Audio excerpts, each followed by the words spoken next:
역대상 29장 1절에서 9절 말씀. 다윗 왕이 온해중에게 이르되 내 아들 솔로몬이 유일하게 하나님께서 택하신 바 되었으나 아직 어리고 미숙하며 이 공사는 크도다. 이 성전은 사람을 위한 것이 아니요 여호와 하나님을 위한 것이다. 내가 이미 내 하나님의 성전을 위하여 힘을 다하여 준비하였나니 곧 기구를 만들 금과 은과 녹과 철과 나무와 또 만호와 가공할 검은 보석과 채석과 다른 모든 보석과 옥돌이 매우 많으며 성전을 위하여 준비한 이 모든 것 외에도 내 마음이 내 하나님의 성전을 사모하므로 내가 사유한 금 은으로 내 하나님의 성전을 위하여 드렸노니 곧 오빌의 금 3천 달란트와 수는 7천 달란트라. 모든 성전 벽에 입히며 금 은그릇을 만들며 장인의 손으로 하는 모든 일에 쓰게 하였노니 오늘 누가 즐거이 손에 채워 여호와께 드리겠느냐 하는지라. 이에 모든 가문의 지도자들과 이스라엘 모든 지파의 지도자들과 천부장과 백부장과 왕의 사무관이 다 즐거이 드리되 하나님의 성전 공사를 위하여 금 5천 달란트와 금만 다리 은 1만 달란트와 놋 18,000 달란트와 철 10만 달란트를 드리고 보석을 가진 모든 사람은 게르손 사람 여이엘의 손에 맡겨 여호와의 성전 곳간에 드렸더라. 백성들은 자원하여 드렸으므로 기뻐하였으니 곧 그들이 성심으로 여호와께 자원하여 드렸으므로 다윗 왕도 심히 기뻐하니라. 아멘. 우리가 새벽 시간에 역대상을 이어가다가 지난주에 마쳤습니다. 월화는 부교역자 분들이 새벽 시간 인도하시고 또 수요일, 목요일, 금요일 3일간은 제가 새벽 기도를 인도하고 있는데 저는 이제 역대상을 쭉 이어가다가 지난주에 마치고 역대하 1장을 시작했습니다. 역대상은 다윗에 관한 이야기들로 구성되어 있습니다. 그리고 역대하는 이제 다윗의 아들 솔로몬에 관한 이야기로 시작이 되지요. 여러분이 아시는 것처럼 다윗과 솔로몬의 관계는 부자지간입니다. 우리가 이들을 생각할 때마다 잊지 못할 몇 가지 특별한 사건들을 우리가 기억하고 있습니다. 이 사건은 예수 믿는 사람들은 물론이거니와 예수 믿지 않는 사람들조차도 다윗에게 일어난 사건들을 기억할 만큼 솔로몬에게 일어난 이 사건들에 관해서 기억할 만큼 아주 유명한 그러한 이제 사건들이지요. 다윗에게 일어난 특별한 사건이라고 하면 어린 시절 골리앗과의 싸움에서 승리한 사건이지요. 이는 예수 믿는 사람들은 물론이지만 예수 믿지 않는 사람들도 다윗과 골리앗과의 싸움을 알고 있습니다. 그리고 이 싸움에서 누가 승리했는 것까지도 알고 있습니다. 또 하나 우리에게 중요한 사건으로 기억되는 것은 뭔고 하니 다윗이 40년 동안 왕위에 있으면서 이룬 가장 큰 업적 중에 업적이라고 하면 통일 왕국을 이룬 것입니다. 흩어져 있던 나라를 하나로 묶는, 그래서 다윗이 통치하던 시대를 통일 왕국 시대라고 명하여 부르고 있습니다. 솔로몬, 그에게 일어난 일련의 사건들에 관해서 또 유명하지요. 이 사건 역시 예수 믿는 사람들은 물론이지만 믿지 않는 사람들조차도 솔로몬 하면 지혜로운 왕이라고 알고 있을 만큼 솔로몬이 지혜로운 왕이었다고 하는 이 사실은 예수 믿는 사람들은 물론이지고 예수 믿지 않는 사람들조차도 익히 알고 있는 그런 유명한 그런 사건 아니겠습니까? 또 하나 솔로몬을 통해서 이루신 하나님의 또 하나의 위대한 일이 하나 있지요. 그게 뭔고 하니 바로 성전 건축이라고 하는 것입니다. 다윗 골리앗과의 싸움에서의 승리, 그리고 40년 동안 나라를 통치하면서 하나님의 여호와의 신앙으로 나라를 하나로 묶었던 통일 왕국 시대, 그리고 솔로몬에게 있어서는 지혜로움과 그 지혜로움으로 하나님이 거하실 임재하고 계신 성전 건축을 이루었다고 하는 것, 유명한 그들을 통해서 일어난 사건들입니다. 그런데 여러분, 이 사건들을 통해서 우리에게 주시는 공통분모 하나가 있습니다. 그게 뭔고 하니 이 사건들은 다 하나님께서 절대적으로 개입하심으로써 일어난 사건들이라는 것입니다. 하나님이 개입하시지 않았다면 다윗이 어찌 골리앗과의 싸움에서 승리할 수 있었겠습니까? 하나님이 개입하시지 않았다면 어떻게 흩어진 나라를 하나로 묶고 통일 왕국 시대를 이룰 수 있었겠습니까? 솔로몬 지혜 역시 하나님 없이 그가 어떻게 지혜로운 왕이 될 수 있었으며, 그리고 하나님이 거하실 성전 건축이라고 하는 이 막중한 사명을 감당할 수가 있었겠습니까? 하나님께서 절대적으로 그들의 인생 속에 개입하심으로 일어난 은혜의 사건들이라고 하는 것을 우리가 공통분모로 찾아낼 수 있습니다. 그래서 오늘 이 두 사람을 묵상하면서 떠오른 단어는 뭔고 하니 은혜로다라는 단어입니다. 그래서 오늘 이 주제를 제목으로 삼아 여러분들에게 말씀을 증거하려고 합니다.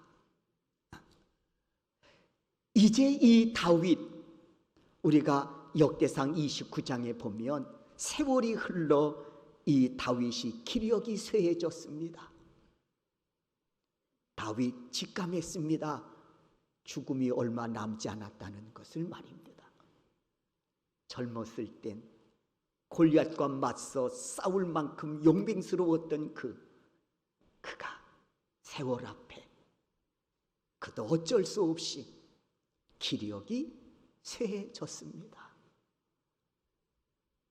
그리고 죽음을 직감한 다윗 왕은 이스라엘 지도급 인사들을 예루살렘으로 다 모이게 합니다. 오늘날로 말하면 장관급에서부터 동네 이장분까지 예루살렘으로 이 지도자급들을 다 모이게 합니다. 그리고 이들에게 몇 가지 이야기를 들려줍니다. 마치 유언성과 같은 이야기지요. 첫째, 다윗이 말합니다. 백성들이여, 나는 성전 건축을 간절히 소원했지만 하나님이 허락지 않으셨으므로 이 뜻을 이루지를 못했습니다. 사실 40년 동안 왕위에 있으면서 다윗의 가장 1순위였던 버킷리스트는 성전 건축이었습니다. 그런데 모든 것들을 다 준비해 놓았지만 하나님이 마지막 사인을 안 해주시는 거예요. 결국은 성전 건축을 이루지를 못했습니다. 죽음을 앞에 두고 백성들을 모아놓고 지금 이 이야기를 하는 거예요. 내가 성전 건축을 간절히 소원했지만 하나님이 마지막 사인 거절하심으로 내가 이 뜻을 이루지 못했습니다. 그러나 여러분이 알다시피 나는 들에서 양을 치던 보잘것없는 목동이었습니다. 그런데 하나님 나를 택하셔서 이스라엘 왕으로 세워 40년간을 이 나라 통치하게 하셨습니다. 그리고 세 번째 그가 이야기합니다.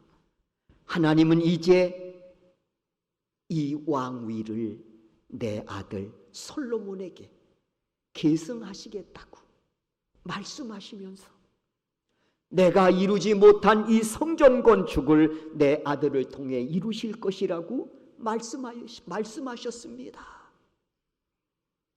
그러면서 다윗은 이어서 말합니다.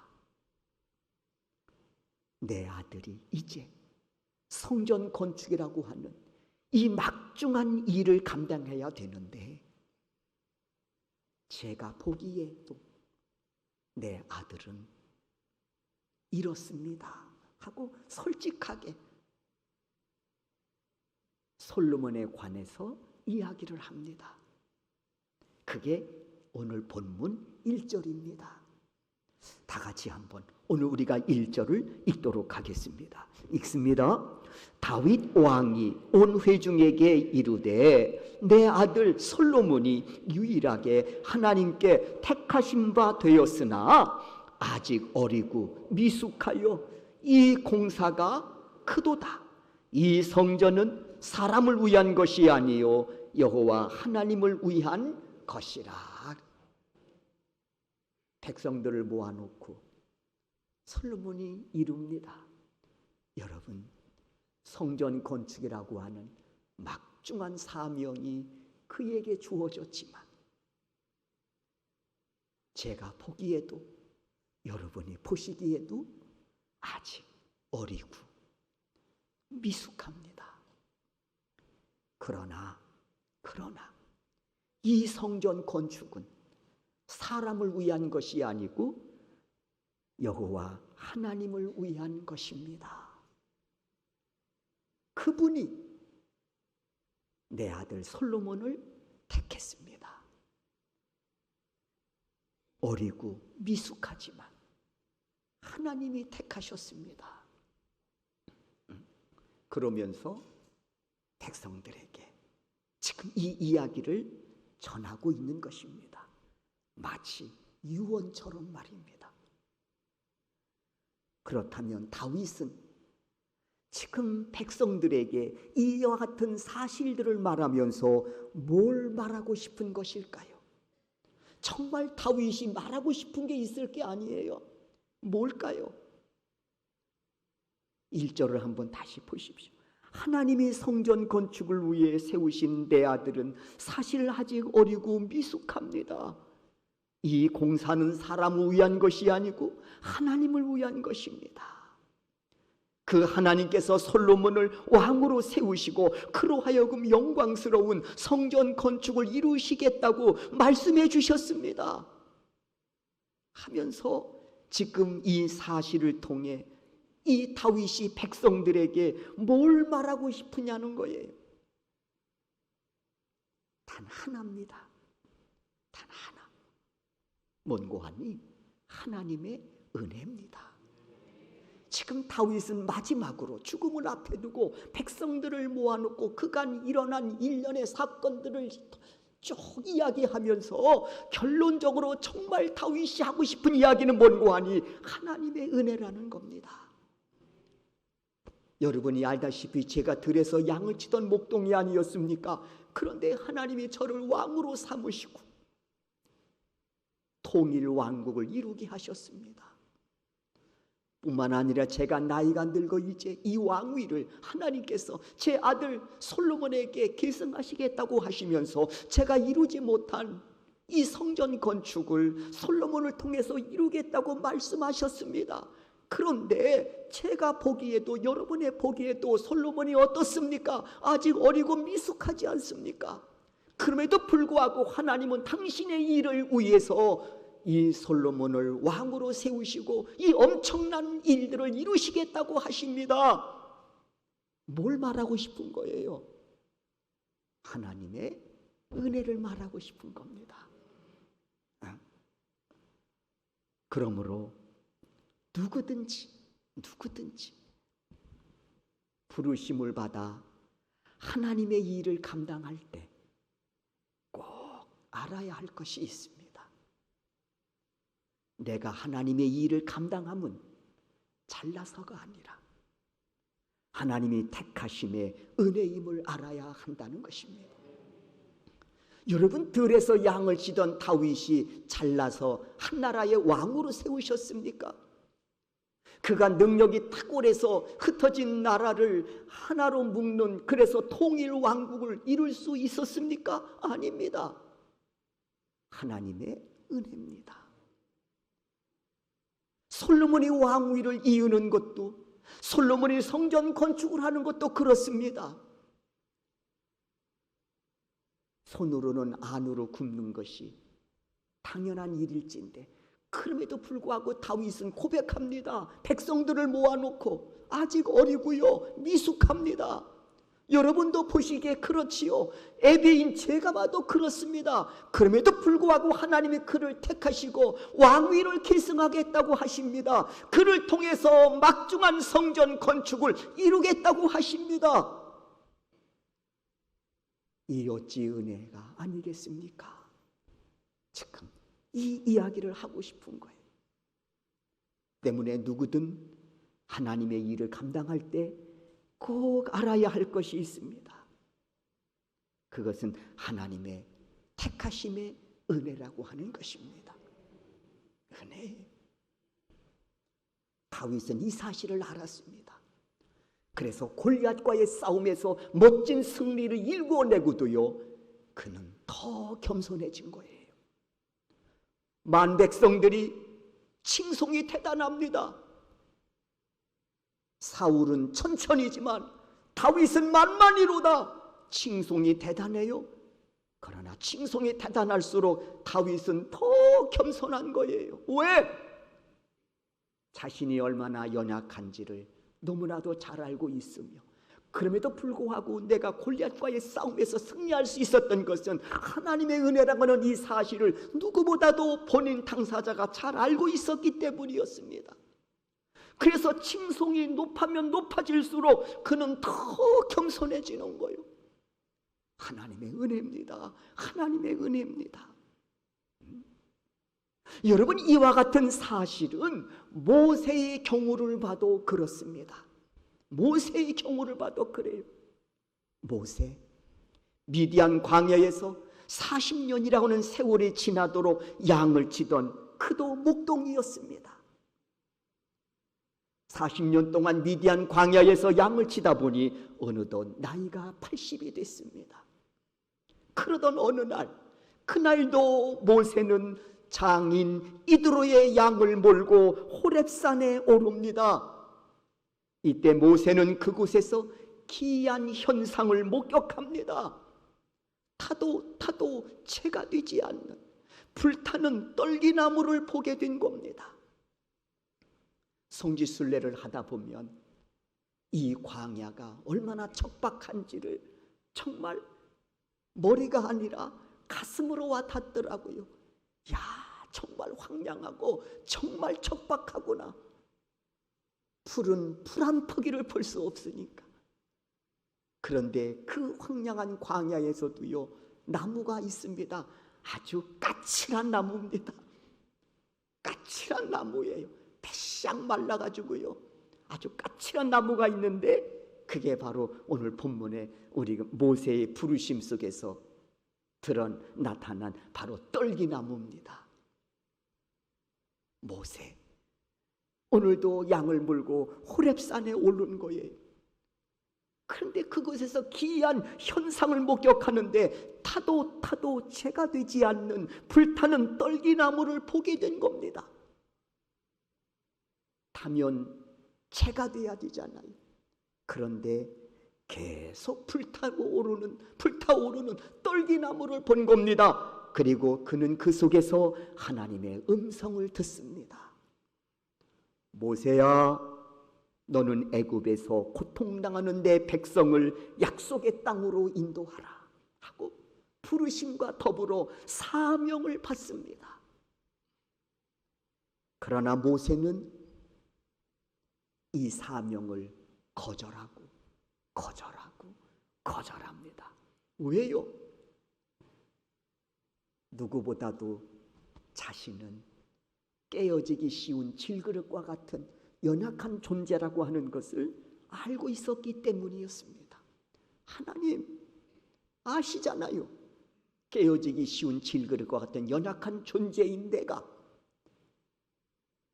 이제 80이라는 더군다나 이 나이에 제가 어떻게 그 사명을 감당할 수 있습니까? 그 부르심을, 그 사명을 제가 어떻게 감당할 수 있습니까? 하나님, 저 못합니다. 사용할 만한 사람을 부르시고 하나님 그를 쓰시지요 하면서 거절합니다.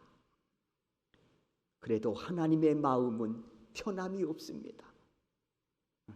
하나님의 부르심과 택하심은 변함이 없습니다. 왜냐? 하나님은 진작부터 그의 연약함을 다 알고 택하셨기 때문이었습니다. 다 알고 계셨어요. 얼마나 그가 깨어지기 쉬운 질그릇과 같은 연약한 존재인지를 다 아셨습니다. 그럼에도 불구하고 그를 부르시고 그에게 사명을 주고 계신 거예요. 그러니까 하나님은 모세가 무슨 말을 해도 다시 거두어드리고 싶은 마음이 없으신 거예요. 그러면서 하나님 말씀하시잖아요. 걱정하지 마라. 나도 너의 연약함을 다 알고 있다. 그러니 내가 너를 도울 테니 걱정하지 말고 순종하여 나가라고 말씀하십니다. 이에 모세는 하나님의 도우심을 힘입어 광야 40년 백성들을 이끌고 약속의 땅 바로 그 문 앞에까지 당도합니다. 40년을 이끌고 온 거예요. 그러니 그때 모세의 나이가 120이 된 거죠. 그럼에도 불구하고 성경 말씀을 보니 눈이 흐려지지도 않고 아직도 힘이 있다고 말씀하고 있습니다. 모세, 약속의 땅 가나안 입구까지 다다랐습니다. 그리고 그는 느보산으로 올라갑니다. 올라가 보니 하나님이 약속하신 그 땅이 바로 눈앞에 펼쳐져 있는 겁니다. 그 순간 그에게 또다시 하나님의 음성이 들려옵니다. 40년 전 호렙산에서 하나님이 부르시고 사명을 주셨는데 이제 40년이 지난 120이 돼서 하나님이 약속하신 그 땅을 바라보면서 또다시 음성을 듣습니다. 모세야, 수고했다. 내 사명은 여기까지니라 하시면서 하나님이 그의 영혼을 당신의 품에 품으십니다. 사랑하는 성도 여러분, 이때 하나님의 품 안에 안긴 모세는 뭐라고 말했을까요? 마지막 숨을 거두면서 하나님의 부르심 이제 그리고 숨을 거두면서 모세는 마지막 하나님께 무슨 말씀을 드렸을까요?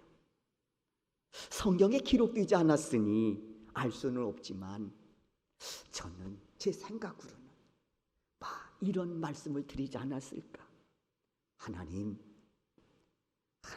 은혜로 여기까지 왔습니다. 깨어지기 쉬운 질그릇 같은 연약한 존재. 그럼에도 불구하고 때마다 시마다 하나님께서 베풀어 주시는 그 은혜로 인하여 40년 동안 사명을 감당하게 하시고 120년 생애 속에 이 40년이라는 이 시간이 가장 내 인생의 보석처럼 빛나게 하시는 바로 시간으로 하나님께서 저를 인도해 주셨습니다. 하나님 감사합니다. 하나님의 은혜 감사합니다. 이 마지막 고백을 드리면서 그가 숨을 거두지 않았을까? 그리고 하나님의 품 안에 안기지 않았을까? 그런 생각을 해보게 됩니다. 여러분은 개인적으로 모세가 숨을 거두며 마지막 하나님께 뭐라고 말씀을 드렸을 것이라고 생각하십니까? 아마 여러분은 나름대로 다룰 수 있겠지만 저 개인적으로는 하나님의 은혜입니다 라는 고백을 드리지 않았을까 생각하게 된다는 것입니다. 여러분, 이런 이해는 또 있습니다. 사도행전에서 만나는 사울입니다. 사울, 그는 당시 기독교인들을 증오하고 옥에 잡아 넣는 일에 앞장섰던 사람입니다. 그리고 교회를 핍박하던 자였습니다. 어떻게 하면 교회를 무너뜨릴 수 있을까?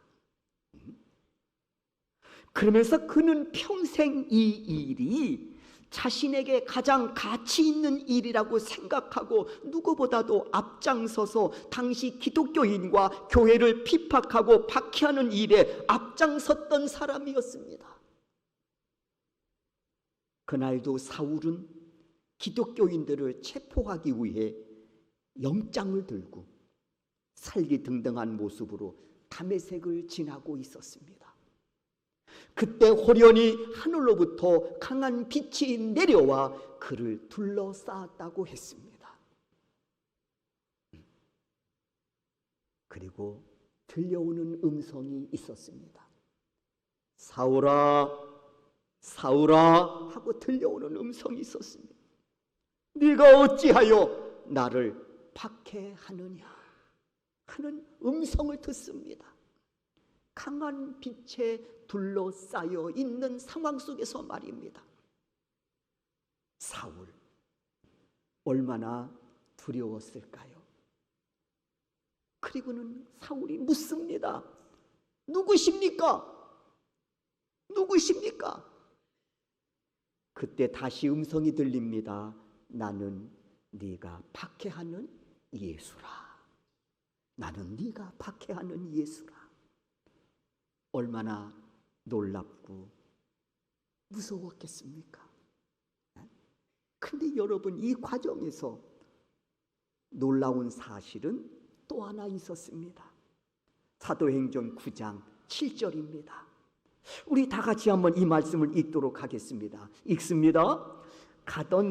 같이 가던 사람들은 소리만 듣고 아무도 보지 못하여 말을 못하고 서 있더라 그랬어요. 오늘날로 말하면 지금 이런 현상들이 일어나고 있는 거예요. 근데 오늘 이 사울은 모든 현상들을 다 체험하고 있는 거예요. 하늘에서 강한 빛이 내려와 자신을 둘러싸고 있는 것과 그리고 하늘에서 들려오는 음성까지 사울은 듣고 있습니다. 근데 같이 가던 사람들은요, 그 빛을 보지 못했다고 했습니다. 그리고 음성만 들었다고 했죠. 그럼에도 불구하고 이들 모두는요, 얼음이 된 겁니다. 왜요? 두려웠던 것이죠. 도대체 이게 무슨 일이냐? 그러니까 현장에 있던 다른 사람들은 제한적인 체험만 할 뿐 그 외에 벌어지는 이 놀라운 사실은 사울 혼자 지금 다 경험하고 있는 거예요. 이는 분명 사울에게 주어지는 은혜지요. 은혜입니다. 모세는 가시떨기 불꽃이 이르는 가시떨기 나무 속에서 부르심을 받았지만 지금 이 다윗은 이런 체험을 다메섹에서 이런 체험을 하면서 지금 하나님께로부터 부르심을 받고 있는 순간입니다. 그러니까 은혜지요. 만약에 이런 부르심이 없었다면 사울은 평생 예수를 핍박하고 박해자로 살다가 죽었을 거 아닙니까? 평생 예수를 대적하는 자로 살다가 죽었을 거 아닙니까? 이런 사건이 이에게 임하지 않았다면 사울은 이 은혜의 사건을 통해서 인생의 반전이 일어나지요. 박해자에서 예수를 전하는 전도자로 말입니다. 인생이 반전됩니다. 그리고 그는 이날 이후 자신을 누군가에게 소개할 때에 빠뜨리지 않는 두 단어가 있었습니다. 부르심과 사명이었습니다. 이 사건 이후부터 다메섹에서 부르심과 그리고 주어진 그런 사명을 받고 난 이후에 누군가에게 자신을 소개할 때 항상 이 두 단어를 빠뜨리지 않고 사용했습니다. 바로 부르심과 바로 사명이었습니다. 부르심과 사명. 생각해 보십시오. 이 부르심과 사명이 없었다면 사울은 평생 동안 예수를 대적하다가 죽었을 겁니다. 그 죽음의 종착역은 우리가 말할 필요도 없겠지요. 로마서 1장 1절을 한번 우리가 읽겠습니다. 지금 사울이 자기를 바울 되어 자기를 소개하는 거예요. 읽겠습니다. 예수 그리스도의 종 바울은 사도로 부르심을 받아 하나님의 복음을 위하여 택정함을 입었으니. 그래서 사울은 다메섹에서 예수 그리스도를 만난 이후에 이름을 바꾸지요. 바울이라고. 바울은 작은 자, 그런 뜻이 있다고 합니다. 작은 자. 오늘 로마서 1장 1절에서 보듯이 이제 사울은 바울 되어 누군가에게 자신을 소개할 때, 여러분, 나는요 그리스도의 종으로 부름받은 사람입니다.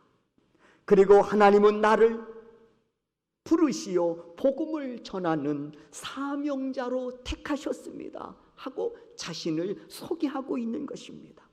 그러면서 그가 이야기합니다. 그 부르심의 상을 위하여 달려간다고. 나는 부르심의 상을 위하여 달려간다고 말입니다. 빌립보서 3장 14절이지요. 빌립보서는 옥중 서신이에요. 바울은 복음을 전하다가 그것이 죄목이 돼서 옥에 갇혔습니다. 그리고 그 옥중에서 편지를 씁니다. 빌립보 교인들에게. 그 내용이 뭔가? 3장 14절 한번 읽겠습니다. 내용을 한번 우리가 보십시다. 읽습니다. 표대를 향하여 그리스도 예수 안에서 하나님이 위에서 부르신 부름의 상을 위하여 달려가노라 그랬습니다.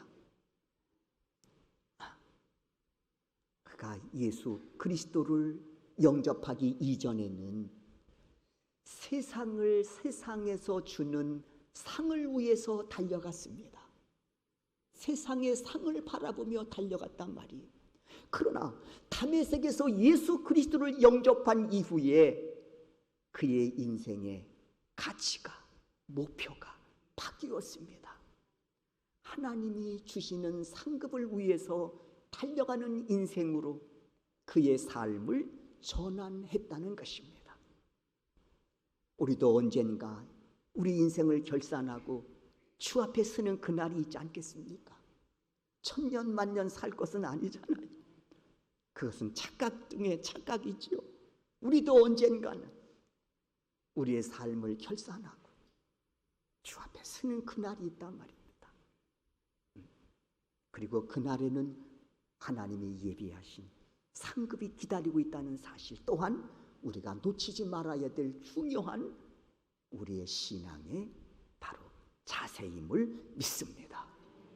오늘 본문의 사울이 그리스도를 위하여 감당해야 될 고난의 긴 터널을 지나면서 그가 고백하고 있는 거예요. 부르심의 상을 위해서 달려간다고 말입니다. 우리 역시 마찬가지입니다. 하나님 앞에 부르심이 있었습니다. 우리도 마찬가지. 모세만 가시떨기 나무 가운데에서 부르심 받은 게 아닙니다. 바울만 다메섹에서 부르심을 받은 것이 아닙니다.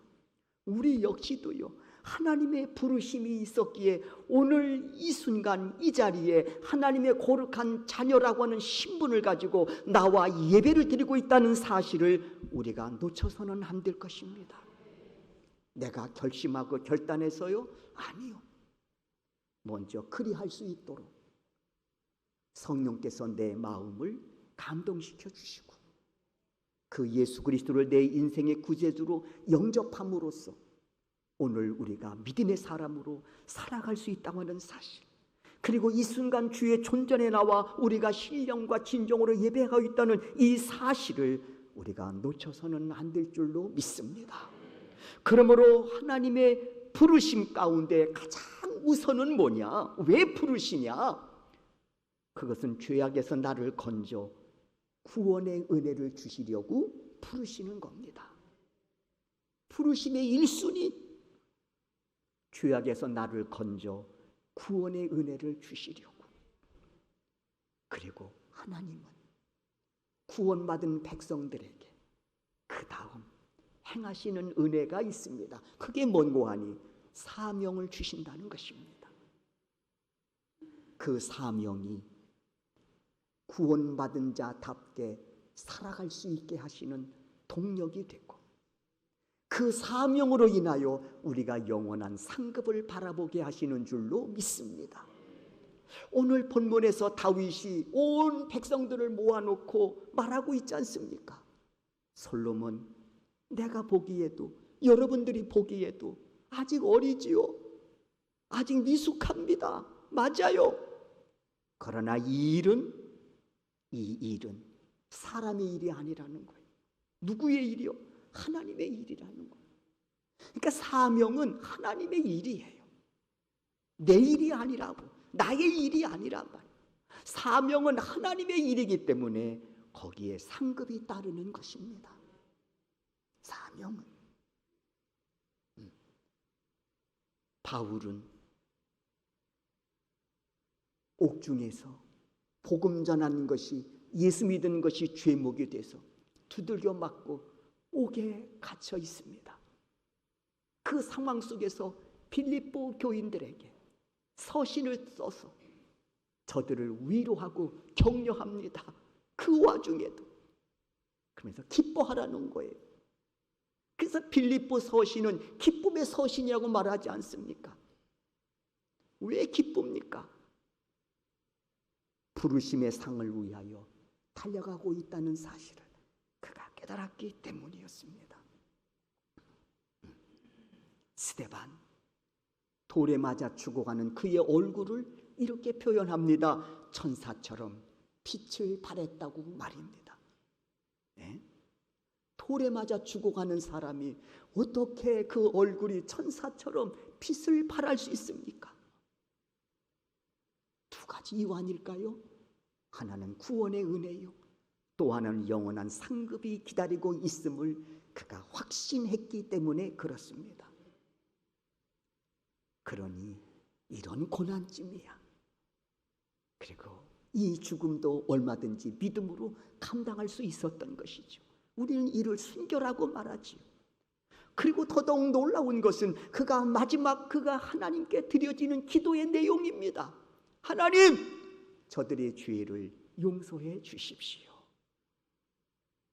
이게 구원의 은혜 속에 살아가는 자들의 모습입니다. 이것이 영원한 상급을 바라보며 살아가는 그리스도인들의 참된 삶의 모습입니다. 사명이 없는 인생을 생각해 보셨습니까? 네? 구원은 받았는데 사명하고 관계없는 삶. 우리는 이를 이렇게 표현할 수 있지요. 먹다 죽는 인생이라고. 그렇잖아요, 여러분. 사명을 빼놓으면 먹다 죽는 인생이지요. 남보다 조금 더 좋은 음식 먹을 수는 있지요. 남보다 좀 더 편하게 살 수는 있겠지요. 그러나 종착역은 같아요. 먹다 죽는 인생. 만약에 묘비에다가 뭔가 기록을 남기고 싶다면 뭐라고 남기고 싶습니까? 묘지를 보면 묘 속에 성도, 집사, 권사, 장로, 목사 이렇게 이름이 있습니다.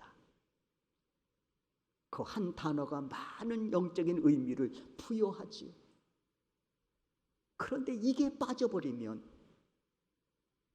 처음에 말씀드렸듯이 하나님이 내 인생에 빠져버리면, 그분께서 주신 사명이 내 인생에 빠져버리면, 여러분 결국 뭐예요? 인생은 먹다 그냥 죽는 인생 아닙니까? 네? 그렇게 살 수는 없잖아요. 네. 그렇게 얼마나 고귀한 인생인데, 때문에 하나님 죄악에서 우리를 건져주시고 구원의 은혜와 더불어 사명을 주심은 바로 은혜라는 것입니다. 하나님은 다윗을 왕으로 세우시고 그에게 사명을 주셔서 통일 왕국을 이루게 하셨습니다.